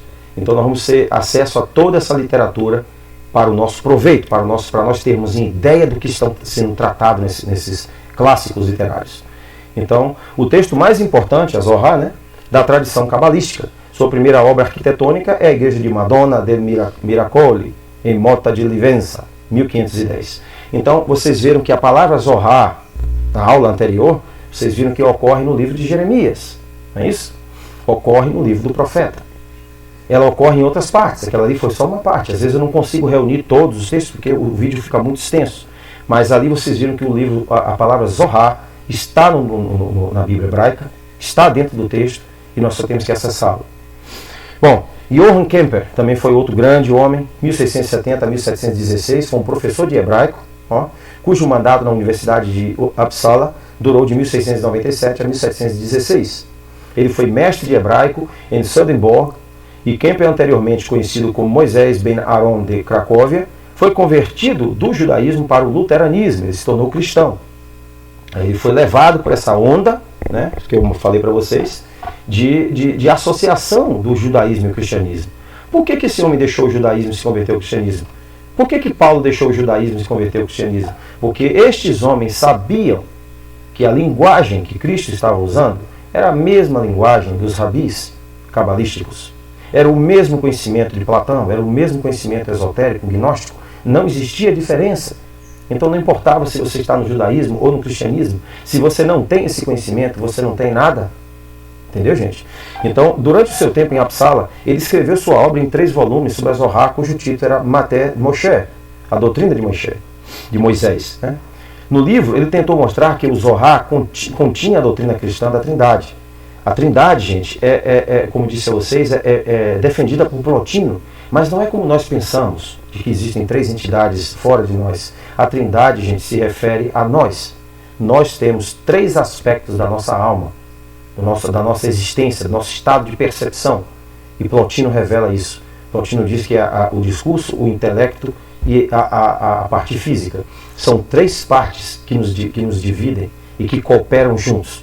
É daí que surge a ideia da Trindade. A Trindade é nada mais do que outra alegoria, que é pouco percebida, pouco entendida pela maioria. Então, ele foi precedido nessa demonstração pelo filósofo judeu convertido ao cristianismo, Abiné de Burgos, também conhecido após sua conversão como Alfonso de Valladolid. Escreveu livros La Concórdia de las Leis, em espanhol, onde demonstrava que no Antigo Testamento havia ensinamentos concernentes ao dogma cristão. Então vejam que este conhecimento passa a não mais dissociar, ele passa agora a sintetizar toda a percepção, todo o conhecimento. Então observe quão valioso é isso. Isaac Newton, como já mencionei para vocês, também produziu a obra Philosophiae Naturalis Principia Mathematica, ou seja, os princípios matemáticos da filosofia natural. A maioria das pessoas não sabem que a filosofia natural é a magia, é o ocultismo, é o conhecimento que não foi revelado, é o conhecimento cabalístico dos números. Então, esses homens não chegaram ao patamar que eles chegaram por nada, simplesmente do zero. Eles chegaram até lá, gente, porque existia um fundo literário importantíssimo, que era o conhecimento da Cabala, que era o conhecimento da geometria gnóstica, defendida por Platão e assim por diante, e aplicada também dentro do cristianismo, só que por meio de códigos, por meio de cifras, por meio de parábolas. Entendeu, gente? Então, esses homens, como também Gottfried Wilhelm Leibniz, que foi na Alemanha, né, físico, brilhante, matemático, né, o homem tinha muitas formações, escreveu várias obras, como a Mônada, né, que ele explica, né, como funciona a metafísica, né, cristã. Então, esses homens, gente, tiveram de fato conhecimento, esses homens tiveram acesso ao que os textos originais querem dizer, e este homem aqui que vocês estão vendo, Isaac Newton, se dedicou exclusivamente ao estudo do hebraico com esse objetivo. Bom, as obras principais desse tempo, as obras clássicas, é o Sefer Rabai, que é o livro do brilho, escrito depois de 1150, traduzido por Flavius Mithradates, figurou e representou determinada importância no cabalismo cristão, uma vez que cria um elo, né, entre a tradição esotérica judaica, ao neoplatonismo e ao gnosticismo. Veja, esse livro ele cria um elo, ele explica quais as relações que existem entre o judaísmo, entre o cristianismo, entre o islã, entre o gnosticismo platônico. Existe uma relação entre eles. Essa relação não está perceptível à maioria. O discurso sobre a dignidade do homem, escrito por Giovanni Piccola della Mirandola, o Celeste e a Agricultura, de Paulus Riccius, a Traité de la Cabale, em francês, de Jean Ternou, professor da Academia Calvinista, ao lado de Francesco Lismanino e George Schumann, do Verbo, autor mirífico, de 1494, escrito por Johann Rauchlin, da Arte Cabalística, escrito também pelo mesmo autor, de Oculta Filosofia, escrito por Cornelius Agrippa, que eu já mencionei para vocês também, de Harmonia Mundi, escrito por Francesco Giorgi, que é o Zorzi, né, autor franciscano, e também a obra Absconditum Clavis, A Chave das Coisas Ocultas, 1547, escrito por Guilherme Postel. Então, estas obras, gente, existem traduções, né, você não precisa ler em latim, mas você tem acesso a essas obras até na internet, você pode fazer uma pesquisa. Essas obras são fundamentais para que uma pessoa de orientação cristã possa entender a linguagem cabalística inserida no próprio Novo Testamento. Bom, vamos agora àquela pergunta bem fundamentalista, né, bem básica. O que tem a ver o cristianismo com o ocultismo? Bom, veja o que o apóstolo Paulo escreveu de um cristianismo do primeiro século, né? O que ele se refere ao cristianismo do primeiro século. Ele diz assim, no livro de Colossenses, capítulo 26, 27, segundo a Bíblia de estudo do expositor, ele diz o seguinte sobre o cristianismo, sobre o conhecimento cristão. O mistério que esteve oculto desde todos os séculos, em todas as gerações, e que agora foi feito manifesto aos seus santos, aos quais Deus quis fazer conhecer quais são as riquezas da glória desse mistério entre os gentios, que é Cristo em vós, esperança da glória. Perceberam, gente? Ele fala mistério duas vezes, e só nesse texto, fora os demais. Então, Paulo diz que esse conhecimento é sim um conhecimento oculto, é um conhecimento mistério. No texto grego, ele usa a palavra mysterios, no grego, que significa mistério. É isso? Então, vocês vejam que Paulo está dizendo claramente, além daquele texto que nós vimos que ele menciona, que ele defendia o conhecimento cabalístico, a tradição cabalística, a lei oral, né, que era conhecido também, como também ele tinha noção, consciência de que o cristianismo era sim um mistério, é uma ciência oculta. Então, esse texto em grego está diante de nós agora. Ele diz o seguinte: to mistério to aprokimenon, apoton eonon, ken to apoto ieonon, ti di efarusti, tis agis aftur. Então, o mistério, né, que foi oculto, apokrimenon. Veja só, apokrimenon. Essa palavra, gente, é da onde vem a palavra apócrifos. Apokrimenon. Então, quando alguém disser para você que os evangelhos apócrifos não são cristãos, essa pessoa não tem noção do que está falando. O texto grego do livro da carta, a Epístola aos Colossenses, Paulo usa essa palavra, referindo-se ao conhecimento verdadeiro do cristianismo, que ele é um mistério e que ele foi oculto em todos os ciclos astronômicos, né? Eonon, aqui, foi oculto aqui e foi oculto a todas as gerações. Ieneon, Ieneon, ou seja, de onde vem a palavra Gênesis, né? De onde vem a palavra gerar, genética, e foi escondido e foi revelado, Efanerosti tisagis aftu, aos seus santos, foi revelado aos seus santos. Tisagis, agis são santos, aftu, os seus, genitivo, refere-se a Deus, aos santos de Deus. Então Paulo está dizendo que esse conhecimento foi revelado a poucos. É isso mesmo? A poucos, que ele chama de agis, né? Ou seja, os santos. Então observe que o cristianismo é sim, factualmente, uma ciência oculta. O que significa apokrimenon?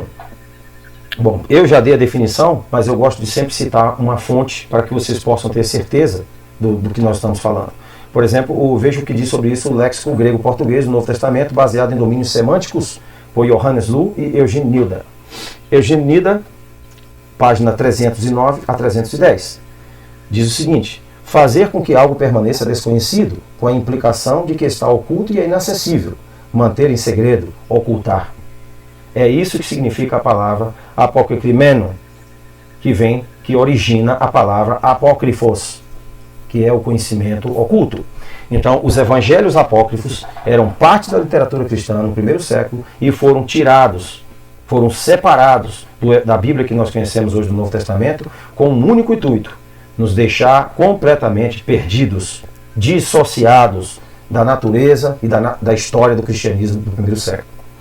Bom, por essa razão, os evangelhos apócrifos, né, como eu já disse, foram ocultados pelas igrejas. Nós temos várias obras escritas, né, que testificam desse fato, de que os evangelhos apócrifos são, na verdade, a verdadeira literatura cristã, que foi tirada de nós, foi ocultada, porque eles não queriam que a gente chegasse a esse conhecimento. Vocês imaginam que se alguém está tentando tirar algo de você, é porque esse algo é precioso. Não pode ser qualquer coisa para exigir tanto esforço durante séculos para esconder a verdade. Então, a numerologia e o princípio da vida. Nós sabemos, como já mencionei, que nós vamos estudar um pouco de numerologia cabalística mais à frente, né? Tem um curso inteiro preparado para isso. E a sequência Fibonacci, né, esse grande matemático italiano, a sequência Fibonacci é a sequência numérica proposta pelo matemático Leonardo Pisa, foi conhecido como Fibonacci, e que você acrescenta os números precedentes, né, ao número que está diante de você, e aí você tem a sequência. É uma sequência que existe, essa sequência que ele descobriu, gente, ele se baseou na aritmética de Platão.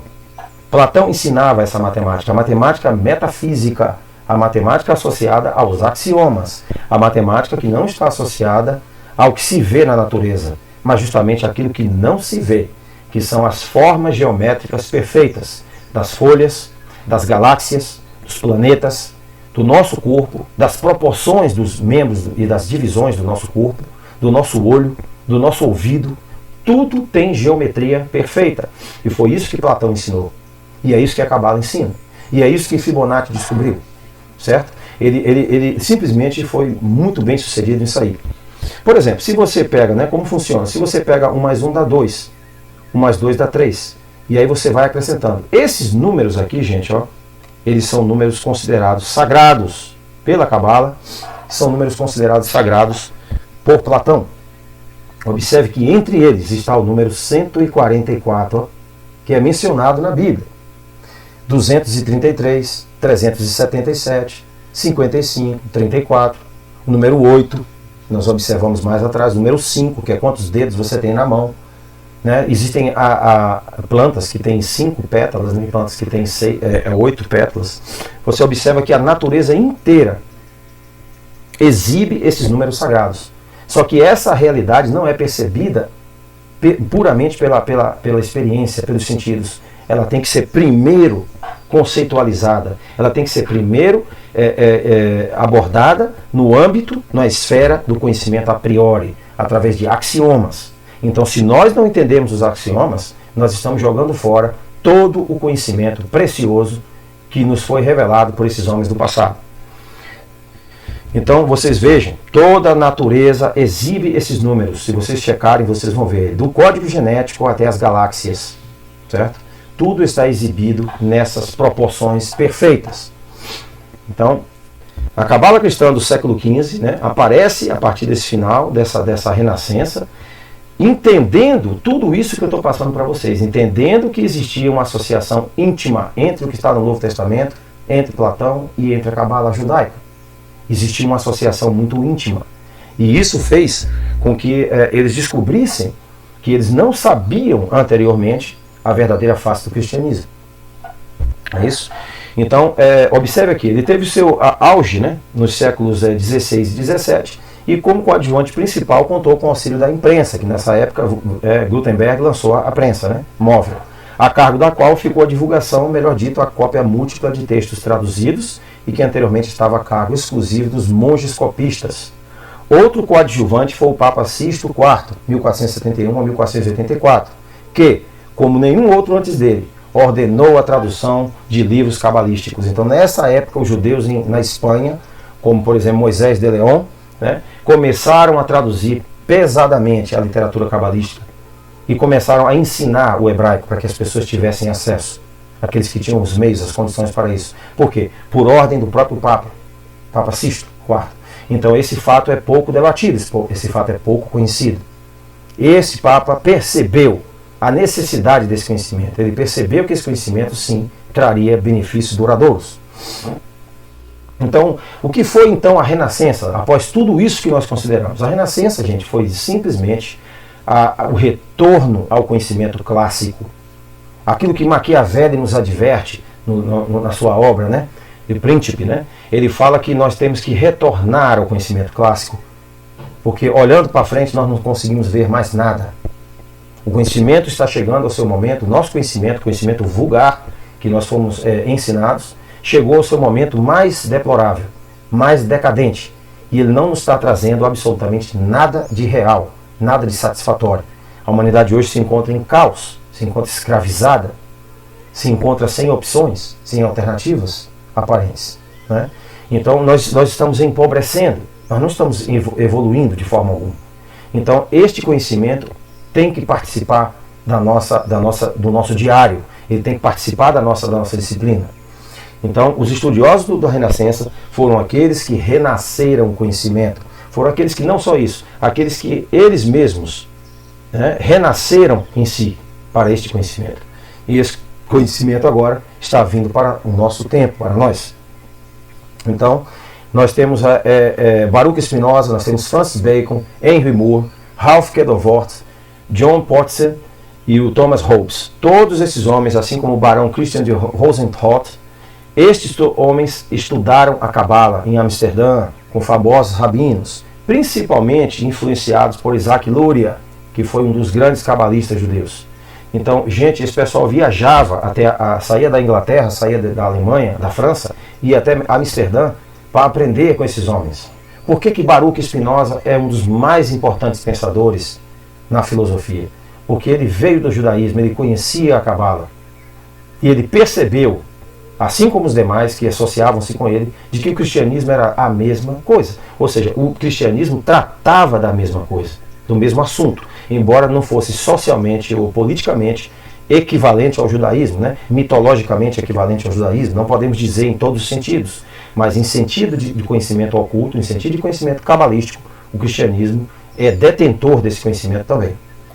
Então, Baruch Spinoza, na sua obra, na sua ética, né, ele começa com, justamente, olha só, com axiomas. Né, axiomas, olha só, gente, axiomas.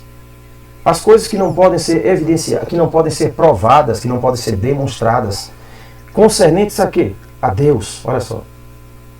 Por que esse filósofo dedicou o seu tempo a falar sobre axiomas sobre Deus? Vamos observar o primeiro axioma dele. Tudo que existe, existe em si mesmo ou em outra coisa. Axioma 2.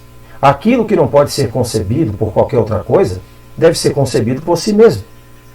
Veja que ele fala do fenômeno de ser e de existir. Ele fala do fenômeno interno, de ser você mesmo, e do fenômeno de não ser você mesmo e atribuir a tua existência a um objeto, a outra coisa.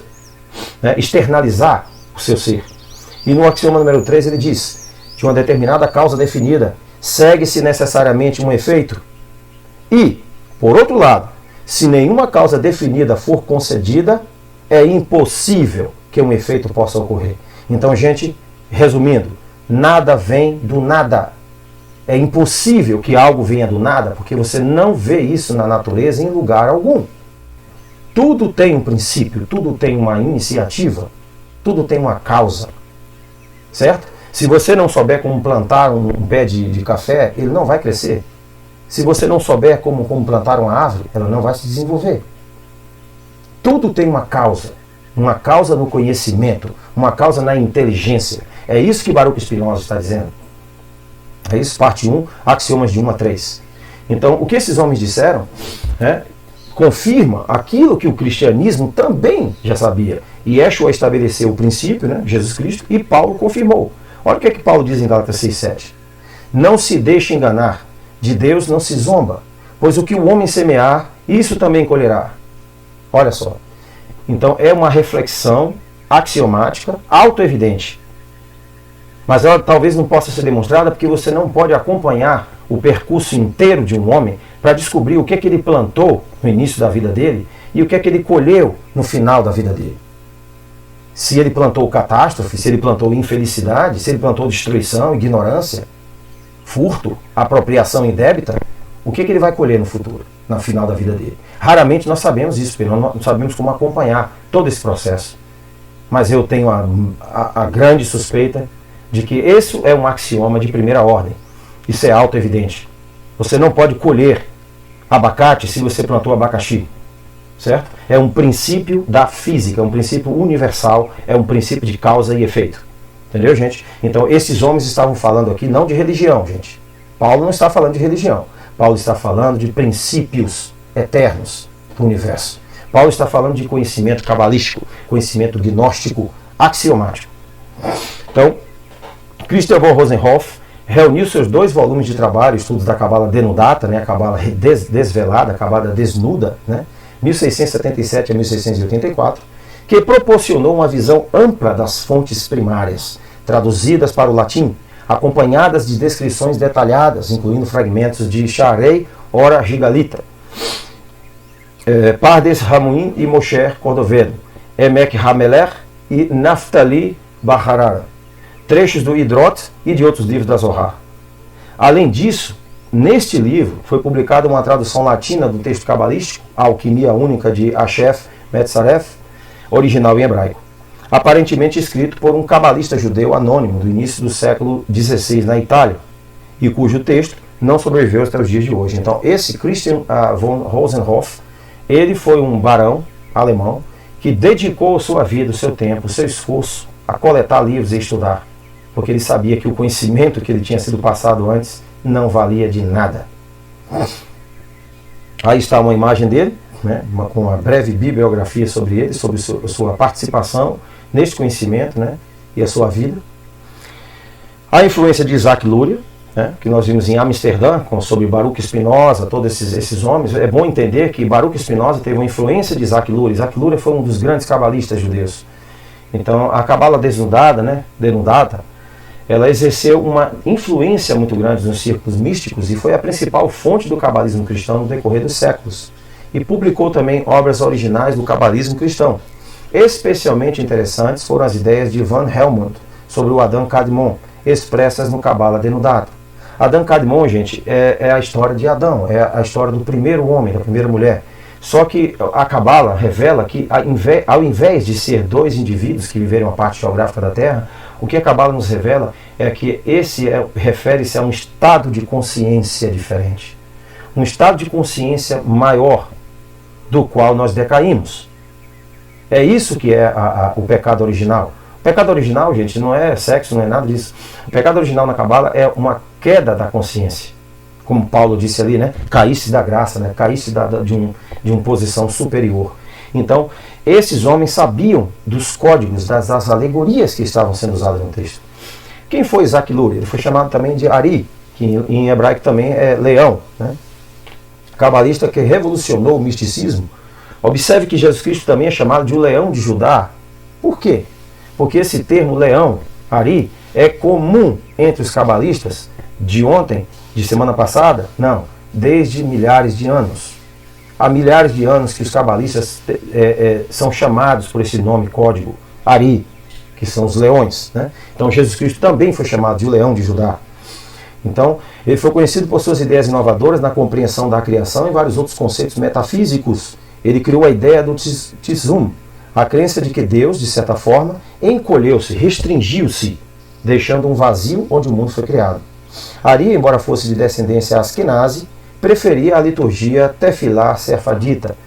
Então, a sefadita é a tradição cabalística judaica que veio da Espanha e de Portugal, né? Até hoje nós temos no Brasil milhares de descendentes, se não milhões de descendentes dos judeus sefaditas, sem saberem, né? Eles não sabem. Recentemente, o governo de Portugal e da Espanha revelaram os documentos, né? Os nomes, sobrenomes, que foram adotados pelos judeus para fugirem da Inquisição Católica, né? Esses nomes são Souza, Nogueira, Nunes, Oliveira, por coincidência eu tenho todos.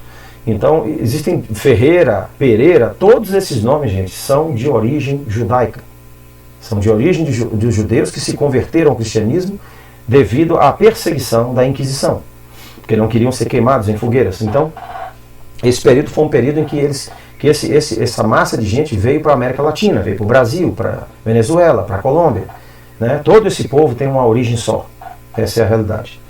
Então, no século XVIII, a proliferação do cabalismo cristão ele caiu, né, sobremaneira, se é que podemos chamar assim, em duas ramificações, sendo a primeira a chamada Cabala Oculta, que teve origem na segunda metade do século XVIII, e foi determinante em algumas escolas maçônicas alemães, como os Irmãos Asiáticos e etc. O novo rosacrucianismo alemão, bem como grupos como, por exemplo, a Ordem dos Eleitos, Correns é os sacerdotes em hebraico, Martinez de Pascale, o martinismo, que foi difundido e organizado graças aos esforços de Papus e Agostinho de Chaboissou. Eu não sou muito bom em francês, mas esse autor francês foi peça vital na difusão desse conhecimento. Mais tarde, essa tradição desenvolveu-se entre ocultistas como Febre de Olivier, Eliphas Levi, que foi também um importante conhecedor da Cabala, Helena de Blavatsky, que às vezes é um pouco polêmica, um pouco mal entendida, e o apogeu da ordem hermética inglesa da Golden Dawn. Esse é o período em que vem a famosa Golden Dawn, que é o período hermético, né, na Inglaterra. Então, desse conhecimento já surgiu uma outra ramificação. Como eu disse a vocês, o conhecimento ele tem uma força muito grande, mas vários grupos dedicaram esse conhecimento a diversos usos. Alguns usos são considerados próprios, outros considerados impróprios, mas este conhecimento ele é simplesmente avassalador. A escola de Tübingen, como já falamos na lição número 2, né, foi uma escola na Alemanha que dedicou muito da sua literatura, muito dos seus cursos acadêmicos na parte de humanidades, né, ao conhecimento desse fenômeno que é a Cabala, principalmente através da escolástica e através da Renascença, né? Essa escola ela mantém essa tradição na Alemanha, é uma escola que poucos têm condição de entrarem, mas é uma escola que tem em reserva um conhecimento vastíssimo. Aí está uma imagem da escola de Tübingen na Alemanha. Ferdinand Christian Bauer também foi um excelente escritor e difusor desse conhecimento. Ele foi teólogo protestante alemão, fundador e líder na nova escola de teologia de Tübingen, né? Ele, segundo a teoria dialética de Hegel, Bauer argumentou que o cristianismo do segundo século representava a síntese de duas teses opostas: o cristianismo judaico, que é o cristianismo petrino, e o cristianismo gentio, o cristianismo paulino. Esse e o resto da obra de Bauer tiveram um impacto profundo sobre a autocrítica de textos bíblicos e relacionados. Então esse homem ele percebeu que houve vamos dizer assim, um cisma, né, uma divisão, né, conceitual, doutrinária, filosófica no cristianismo do primeiro século, entre Paulo e Pedro. Pedro e Tiago. Né? Houve o cristianismo judaizado e o cristianismo gentio, cristianismo segundo as nações, segundo defendido por Paulo. Né? Então ele percebeu que houve esse movimento, né? esse duplo aspecto do cristianismo. A Zohar, o livro da iluminação. Nós iremos analisar mais profundamente a Zohar, inclusive extratos dela, né, com tradução a partir da literatura judaica. Né? Então esse vídeo nós não iremos tratar definitivamente, mas já vamos introduzir para vocês, né, que esse conhecimento vai ser voltado também para a literatura própria dos três aspectos principais da Cabala: judaísmo e cristianismo e islamismo. Então, se nós voltarmos agora ao cristianismo do primeiro século, nós vamos começar a perceber que o cristianismo do primeiro século era sim um conhecimento gnóstico, possuidor de conhecimento oculto. Não é isso? E o gnosticismo cristão é uma fusão de símbolos bíblicos e gnósticos da salvação que constituiu a verdadeira identidade do cristianismo do primeiro século. Se nós não buscarmos entender o cristianismo nesse contexto, se nós buscarmos entender o cristianismo de forma literal, puramente historicista, né, só puramente recorrendo ao historicismo, né, a parte histórica do cristianismo, ele não vai ter tanto apelo, ele não vai ter tanta força. Né? Mas se nós procurarmos entender o cristianismo gnosticamente, aí sim nós vamos saber a verdadeira beleza do que está reservado neste conhecimento, conforme nós sabemos. Então o gnosticismo não cristão é o que é referido em alguns tratados de Nag Hammadi, são o gnosticismo egípcio, né, alexandrino, mas principalmente no esoterismo hebraico, enquanto que o gnosticismo cristão é o geralmente referido como dualista. Então é a percepção dual de que nós temos, né, corpo e espírito, existe o bem e o mal, existe o belo e o feio, tudo se manifesta, nós temos duas faces, né, a face direita, a face esquerda, a luz e as trevas. Nós temos uma noção dualística desse conhecimento, só que ao passo que nós avançamos no estudo cabalístico, nós vamos perceber que o dualismo também passa a ser uma ilusão sensorial, e que no fundo, como disse Leibniz, só existe a mônada, só existe a unidade absoluta. Esse é o objetivo final da Cabala. O ensino oculto do Cristo. Né? O ensino oculto do Cristo, segundo o próprio apóstolo Paulo, em sua epístola aos Colossenses, né, ele disse, né, que nós até lemos esse texto, né, peripatisse, axios tucuriu, expassan, aresquia, empande ergo agathó, coprofundes, kai exomeni, tem epignosis tu feu. Ó, observe que a tradução diz o seguinte, ó, e isso é para vocês vivam de maneira digna do Senhor e em tudo possam agradá-lo, frutificando em toda boa obra, crescendo no conhecimento de Deus. No entanto, ele não falou vivam no texto original. Observe que ele usou o termo aqui, ó, peripatisse, que vem de peripatético, que era um termo usado por Aristóteles. Era um método de ensino em que Aristóteles ensinava ao caminhar. Então os discípulos de Aristóteles eram chamados de peripatéticos, porque eles aprendiam andando. Eles aprendiam descobrindo na natureza os princípios, a matemática oculta, a geometria, as formas, as proporções e assim por diante. Então axios, tá vendo? Que vem de axioma, axios. No entanto, aqui significa algo digno, algo confiável. Né? Aqui ele tem uma função de advérbio. Então axios tucuriu, quer dizer, ser confiáveis do Senhor, tá vendo? Em todo conhecimento e em toda boa obra. Ó, agathó significa algo bom. Ergo significa a obra boa. Né? Por estudentes que axomene entre epignoses tu feu, está vendo? Crescendo e aumentando no conhecimento. Ó. Epignose tu feu. Olha só a palavra, gente. Epignose. Ou seja, essa preposição epi refere-se a algo mais elevado, mais nobre, mais sensível. E gnose refere-se, claro, ao conhecimento gnóstico. É a palavra usada, uma das palavras usadas para conhecimento no Novo Testamento. Só que é um conhecimento diferenciado. é um conhecimento mais profundo. Então você veja que Paulo faz essa distinção entre o conhecimento comum e o conhecimento mais elevado, o conhecimento gnóstico, oculto. Então o Novo Testamento fala sim sobre a gnose, fala sobre o cristianismo, sobre sendo essencialmente gnóstico. Então, vocês observam que com isso nós finalizamos a nossa lição número 4, sobre a cabala cristã. Eu espero que isso tenha dado assim uma introdução, porque nós vamos analisar mais à frente a literatura cabalística cristã, propriamente, né? Orígenes e todas essas referências que eu passei para vocês. Nós vamos ler extratos dessas passagens, vamos fazer comparação entre elas, para que não fique nenhuma dúvida quanto ao que nós estamos defendendo nesse curso, de que o cristianismo, o judaísmo e o islã são uma coisa só, na sua natureza mais íntima, assim como o budismo, assim como as principais religiões do mundo.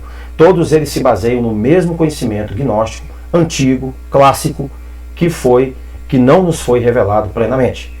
Principalmente, nós vamos olhar na próxima lição agora, que é a última parte da lição cabalística, né? Eu vou reservar uma parte sobre o budismo também mais à frente, mas eu vou juntar esses três porque eles têm similaridade, né? Judaísmo, cristianismo e islamismo. E nós vamos analisar principalmente um movimento que existe na Turquia e no Egito, chamado de Sufis, no islamismo. Eles conservam os preceitos cabalísticos, que se você juntar a cabala cristã e judaica, você vai perceber que eles são uma coisa só. Eles acreditam nos mesmos princípios. Eles vivem práticas idênticas. Então não existe diferença, gente. As diferenças, a dissociação do conhecimento, essa sim é que nos fere, essa sim é que nos limita, essa é que nos coloca em antagonismo contra os nossos irmãos e pessoas e associados e amigos e assim por diante. Essa coloca a humanidade dividida, essa não contribui. Enquanto que o conhecimento gnóstico, ele unifica as pessoas em torno de um vínculo perfeito, que é o vínculo da compreensão, da inteligência e do amor. Um abraço para vocês e até a próxima.